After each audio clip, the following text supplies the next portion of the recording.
Yesterday, December 7th, 1941, a date which will live in infamy. The United States of America was suddenly and deliberately attacked by naval and air forces of the Empire of Japan. No matter how long it may take us to overcome this premeditated invasion, the American people in their righteous might will win through to absolute victory.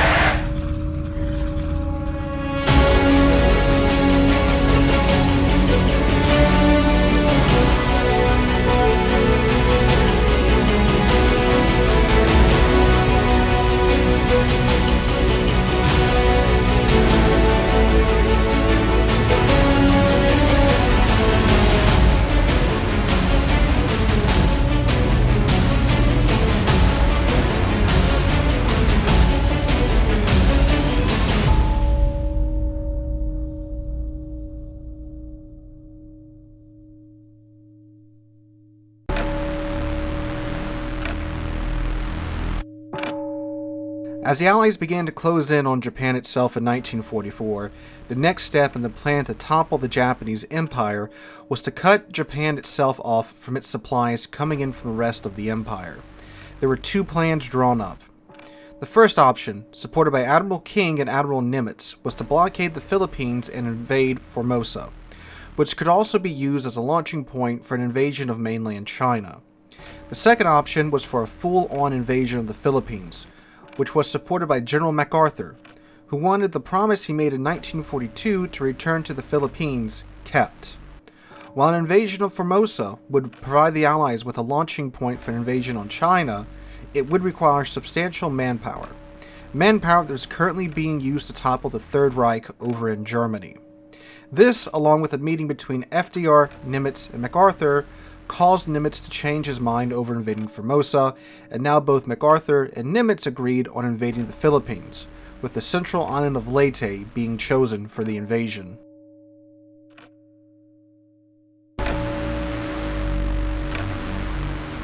The options that the US were considering were ones that the Imperial Japanese Navy had already drew up plans for.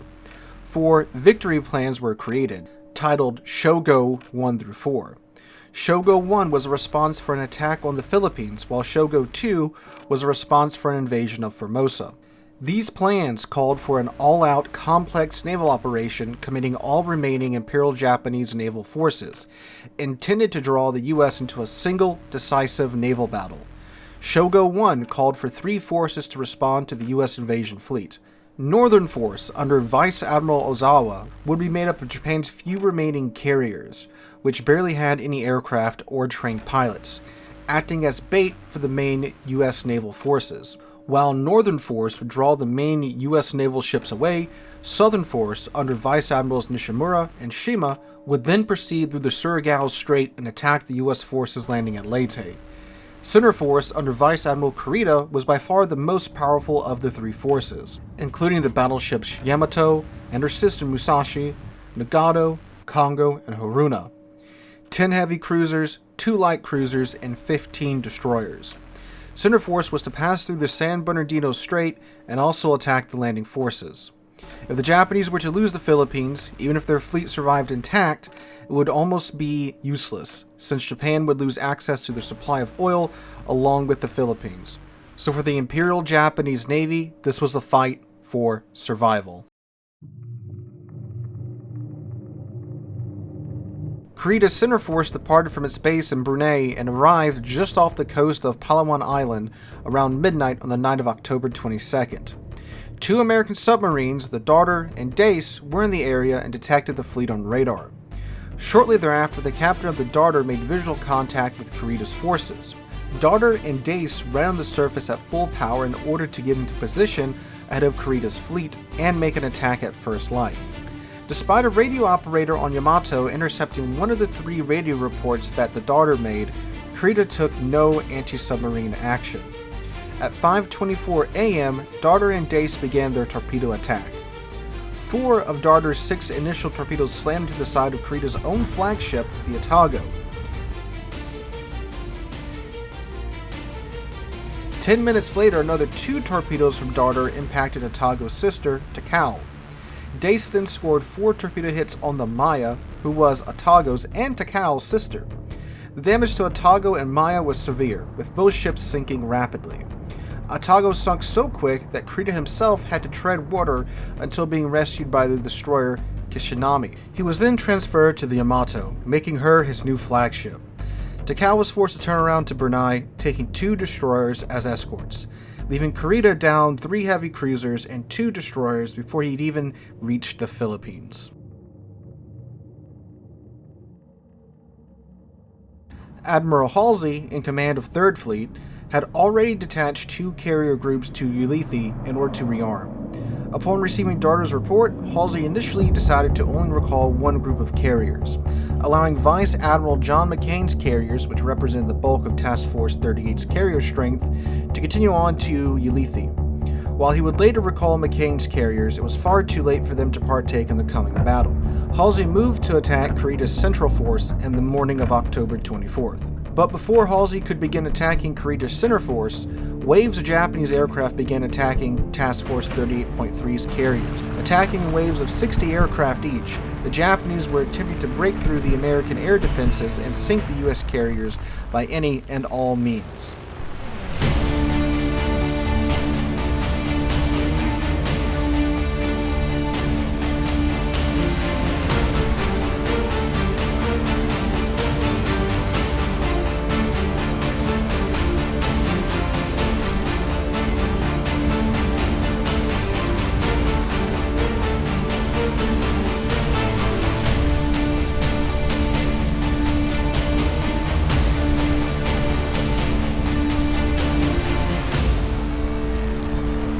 Fighters from the carriers managed to down most of the Japanese planes from these waves, with Commander David McCampbell from the Carrier Air Group 15 shooting down 9 of these planes himself.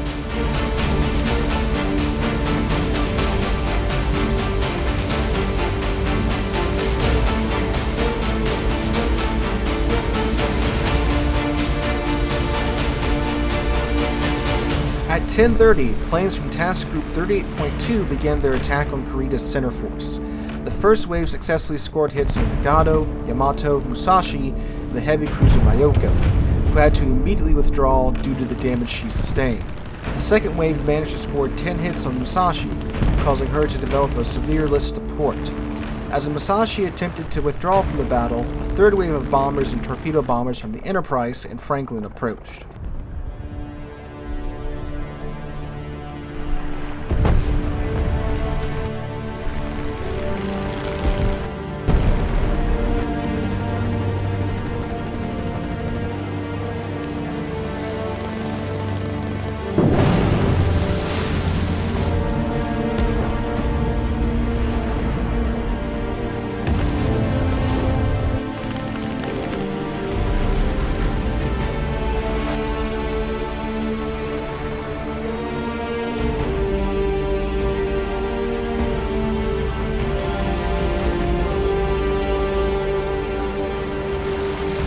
Additional 11 bombs and 8 torpedoes caused Musashi to capsize and sink.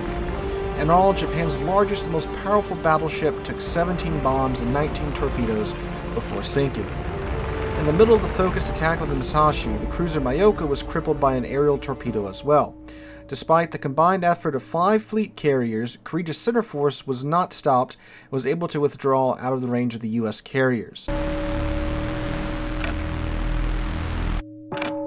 Halsey intended to form Task Force 34, a formidable group of 4 fast battleships, 2 carrier groups, 5 cruisers, and 14 destroyers, all under the command of Vice Admiral Lee, with the task of guarding the San Bernardino Strait as a contingency plan if Kurita's center force made it through the strait. The problem is that when Halsey sent out the message, it was worded as if Task Force 34 had already been formed, which left a group of light carriers under command of Vice Admiral Kincaid positioned south of San Bernardino Strait in preparation for supporting the landings with air cover, assuming that Task Force 34 had already been formed and stationed off the San Bernardino Strait, which was not the case. Halsey had planned for Task Force 34 to be deployed only when he ordered to do so. This left these light carriers with no heavy gunfire support. These ships were known as Task Unit 77.4.3, or Taffy 3. On October 24th, Halsey's forces discovered Ozawa's decoy Northern Force. After having repelled Kurita, Halsey was convinced that Northern Force's carriers were the primary threat. Unbeknownst to Halsey, Ozawa's carriers had a little more than 100 planes between them. Halsey immediately pursued Ozawa with all of his forces surrounding the San Bernardino Strait. The only remaining U.S. Navy forces in between the Strait and the landing forces were the light carriers and escorts of Taffy 3.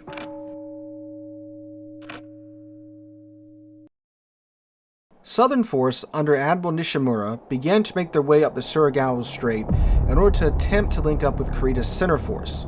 Southern Force consisted of 2 battleships, the Yamashiro and the Fuso, 1 heavy cruiser, the Megami, and then 4 destroyers.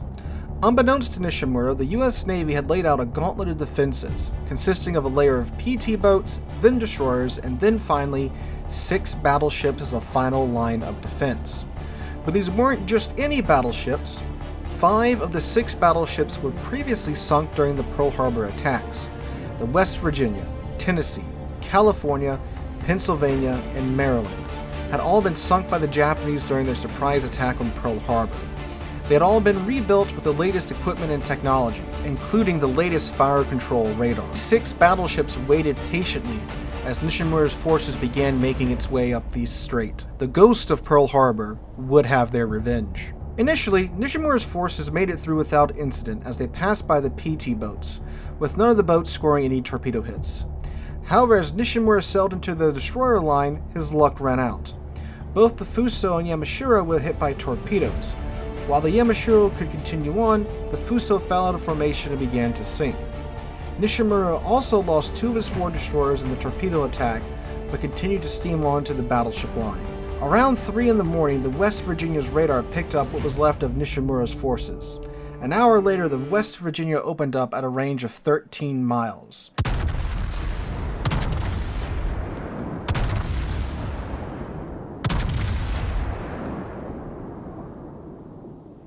She was joined shortly after by the California and the Tennessee.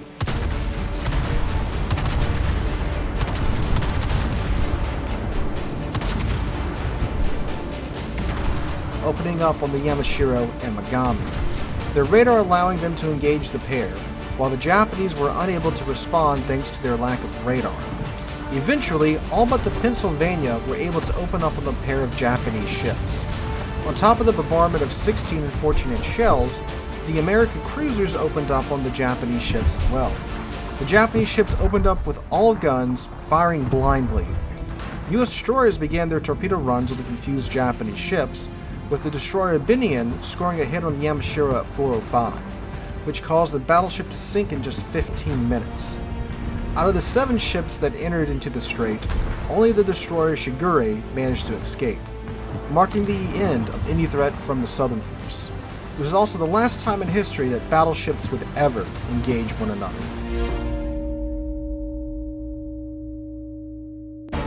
Shortly before dawn, the escort carrier St. Lo launched an anti-submarine patrol while the rest of Taffy 3 prepares to support the landing forces. As supporting the landing forces was the main task of Taffy 3, all aircraft were armed with munitions to strike ground targets, mainly 500-pound high-explosive bombs. Taffy 3 was composed of 6 escort carriers, 4 destroyer escorts, and just 3 destroyers. Combined, the 6 escort carriers had roughly the same amount of aircraft as 2 fleet carriers. But the escort carriers were much slower than fleet carriers, topping out at only 18 knots. Around 6:30 in the morning, the ASW patrol from St. Lo comes across a number of ships. At first, the patrol thought they were from Halsey's 3rd Fleet, but soon came to realize that they were not. The ships, in fact, were Kurita's center force, which had managed to slip through the San Bernardino Passage in the dead of the night. Center force was made up of 11 destroyers, 12 cruisers, and 4 battleships, one being the Yamato, who by herself displaced more than all of the ships of Taffy 3 combined. Center Force was now sailing directly at the landing zone, with nothing but Taffy 3 in between them and the landing forces. When Center Force's location was relayed back to Admiral Sprague, he didn't believe the report and demanded positive identification of the force that had snuck up on Taffy 3. Ensign William C. Brooks flew his Avenger closer to Center Force and exclaimed, "I see we're going around! I see the biggest scare people on the biggest scare battleship I've ever seen!" Brooks's flight carried out the first attack on Korea's forces, dropping depth charges onto the Yamato, which, while they merely bounced off the deck of the ship, alerted the Japanese to their presence and ignited a flurry of Japanese AA fire. 15 minutes later, the carriers of Taffy 3 were in visual range of the Japanese. Kurita mistook the carriers of Taffy 3 as fleet carriers and assumed he had stumbled into fleet elements of Halsey's fleet. Kurita, wanting to eliminate the carriers as fast as possible, pushed into Taffy 3. At 6:50, Sprague ordered the carriers of Taffy 3 to turn to launch all the aircraft with whatever munitions they were already armed with. Carriers were then to turn to the east and make for a squall that had formed. Very little of the planes were armed with armor-piercing bombs or torpedoes. Most were armed with 500-pound HE bombs. Nevertheless, Taffy 3's aircraft took off and engaged the Japanese fleet. As the aircraft were engaging Korea's forces, the destroyers of Taffy 3 were ordered to generate smoke in order to cover the retreating force. As the destroyers did this, the Japanese began to focus their fire on them.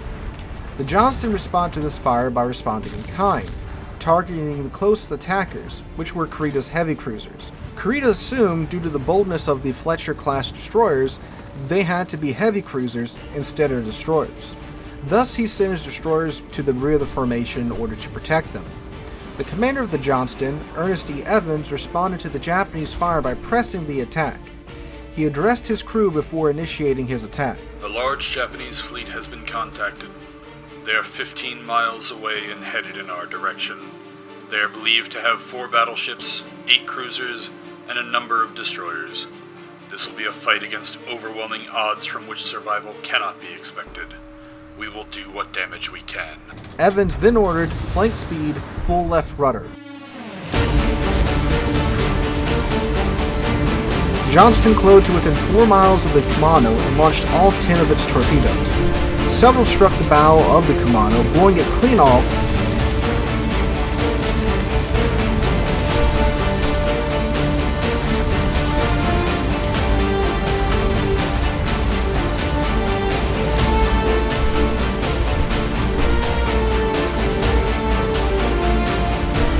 As Johnston turned out of the Japanese formation, a broadside of 18.1-inch shells struck the Johnston in the hull and the bridge, damaging the engine room and severely damaging the bridge. Evans had half of his left hand severed and suffered shrapnel wounds across his torso, but he refused painkillers and remained in command. Though the Johnston was badly damaged and suffered heavy casualties, she was not sunk. The escort carrier Gambier Bay became the primary focus of the Japanese fleet. With the cruisers and battleships focusing fire on her, her engine was knocked out, leaving her dead in the water and a prime target for the Japanese. The crew of the Johnston managed to sail into a squall and restore most of the Johnston's gun mounts and fire control radar. It was at this time that Johnston came upon the destroyer escorts being led by the Hull. Evans had the Johnston join in on the torpedo attack in order to provide gunfire support for the attack. During the attack, the Johnston closed to within 3 miles of the Congo-class battleship Haruna and the Haguro in order to force them to disengage with Taffy 3's carriers. Shortly after this, the destroyers of Kurita's forces were closing in for a torpedo attack on the carriers. Johnston raced to cut them off, attempting to cross the T. Johnston and the rest of the U.S. destroyers and destroyer escorts were now engaged in a chaotic brawl with the Japanese destroyer force. Engaging ships well outside of their weight class, the destroyer escorts managed to go toe-to-toe with the Japanese, especially the Samuel V. Roberts, who expended almost all of her main battery ammunition before being sunk by the combined fire of the Congo and several heavy cruisers. The Johnston found herself alone as the other destroyers and destroyer escorts had either been knocked out of the battle by the Japanese or had spent all of their ammunition. The forward gun mount had been destroyed by the Japanese, causing their ammo to explode, which finally forced Evans from the bridge. Evans was now in command of the Johnston from the stern, issuing orders through the steering room hatch and the deck to the crew in the steering gears room. Fire from the Japanese disabled her last engine around 9:40. With so many holes in her hull, it was impossible to keep the ship afloat any longer. Evans gave the order to abandon ship at 9:45. The Johnston sunk about half an hour later. As she was sinking, the Japanese destroyer Yukikaze sailed by her slowly. Her crew and captain saluted the Johnston and her crew. By this time, too, the Gambier Bay had also sank. The Japanese managed to close to within secondary range of Taffy 3's escort carriers. The gunners aboard the carriers focused on the closest target, which was the Chikuma. Between the combined guns of the carriers and the airstrikes, the Chikuma was damaged badly and would later sink. Due to losing 3 cruisers and the sheer ferocity of the attacks, Kurita assumed that he was engaging heavy fleet units, and not the lighter units that he was actually engaged with. Unaware that Halsey had taken the bait and was well out of range of his battleships and fleet carriers, Kurita orders a withdrawal to the north. As Admiral Sprague observed Kurita's forces withdrawing, he hears one sailor exclaim, "Damn it, boys, they're getting away."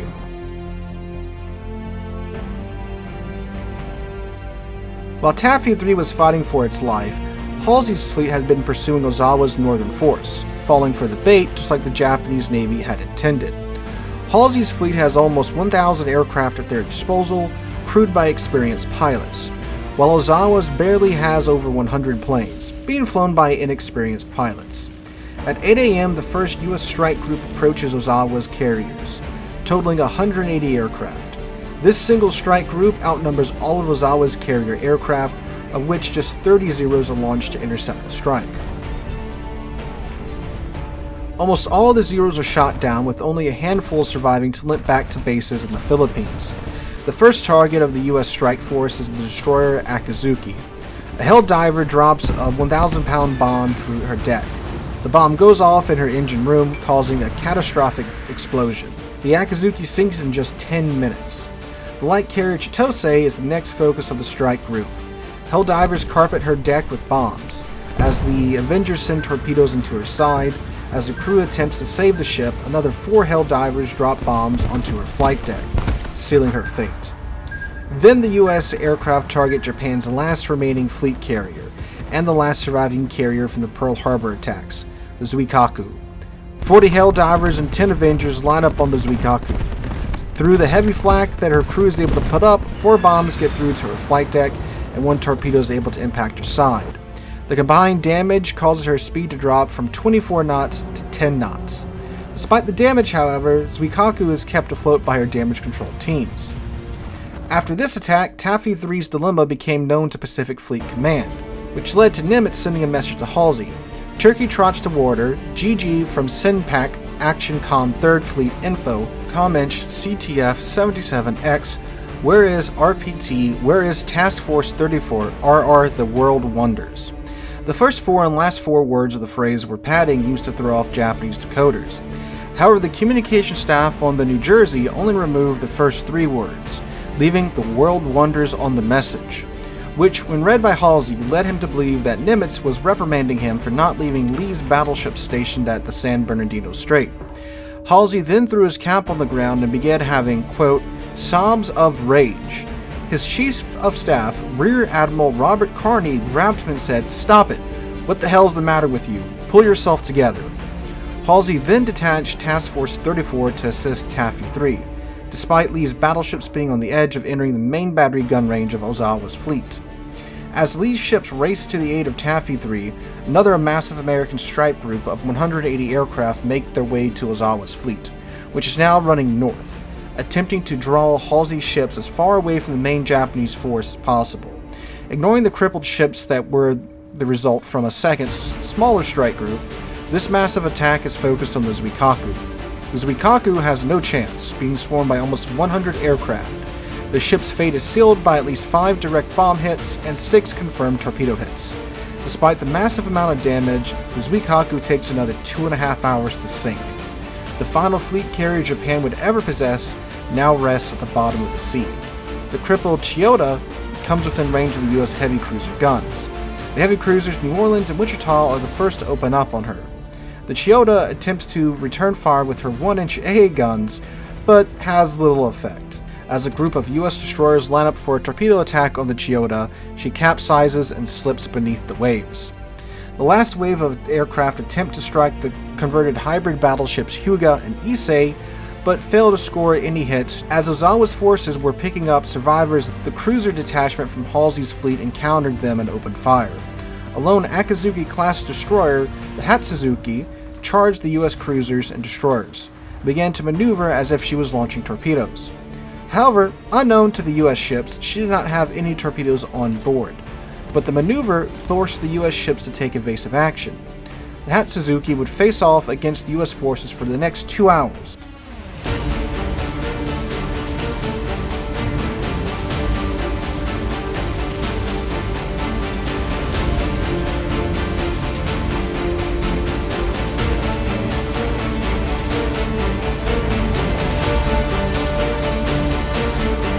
Allowing what was left of Ozawa's fleet to escape before she was eventually sunk by the U.S. forces. And thus is the end for engagements between Japanese and American surface forces and the end of the Battle of Leyte Gulf. The U.S. lost 11 ships in the battle, including the Princeton, Gambier Bay, Johnston, Hull, and the Samuel B. Roberts, while the Japanese lost 20 ships, including the Musashi, Fuso, Yamashiro, Zuikaku, Zuiho, among a number of other destroyers and cruisers. The battle cleared the way for the U.S. landings on Leyte, which kicked off a new desperate wave of attacks by the Japanese, including the now organized use of kamikaze attacks. This was also the last time that the Imperial Japanese Navy would ever operate as an effective fighting force. The fall of Leyte would lead to the U.S. invasion of the Ryukyu Islands, which would be instrumental in Operation Downfall, the planned invasion of Japan, itself of biblical proportions. However, Downfall would never come to be, as history would instead take another path.